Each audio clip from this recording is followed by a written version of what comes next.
ఈ రాష్ట్రంలో తెలంగాణ పేరును తనలో నింపుకున్నటువంటి తెలంగాణ ప్రజల యొక్క రాజకీయ అస్తిత్వాన్ని కాపాడేటటువంటి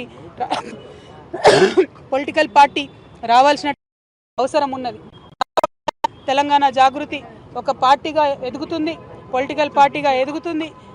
ఈ పార్టీ మరి తెలంగాణ ప్రజల పక్షాన నిలబడి పనిచేస్తుందని కూడా ఈ సందర్భంగా నేను తెలియజేస్తా ఉన్నాను. మరి పార్టీ ఎప్పుడు ఏంది, విధి విధానాలు ఏందన్న అన్ని చిన్న చిన్న సాంకేతిక అంశాలు.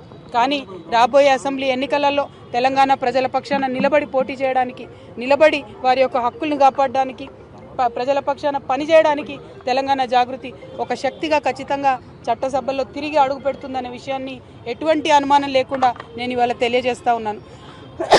నేను ఆహ్వానం పలుకుతా ఉన్నాను మా లెఫ్ట్ పార్టీ సోదరులకు, మావోయిస్ట్ సింపథైజర్లకు, మావోయిస్టులకు, ఎవరైతే మనుగడ సాగించలేకపోతా ఉన్నారో, ఎవరైతే కొత్త రాజకీయ శక్తులు రావాలి ఈ రాష్ట్రంలో ఆలోచిస్తున్నారో, ఎవరైతే ప్రజాస్వామ్యబద్ధంగా పనిచేసే పార్టీలు రావాలనుకుంటున్నారో రండి.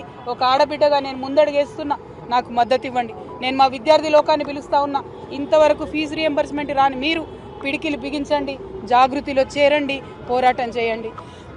మా నిరుద్యోగ యువకులకు నేను పిలిపిస్తా ఉన్నా, మీకు ఒక కొత్త రాజకీయ వేదిక వస్తుంది. మీ పక్షాన నిలబడి కొట్లాడడానికి, ఉపాధి అవకాశాలు కల్పించడానికి, మీకోసం పనిచేయడానికి ఒక కొత్త రాజకీయ వేదిక ఈ రాష్ట్రంలో రాబోతా ఉంది.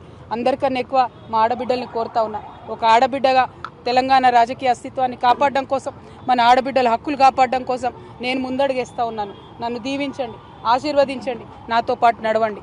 ఒక అవమాన భారంతో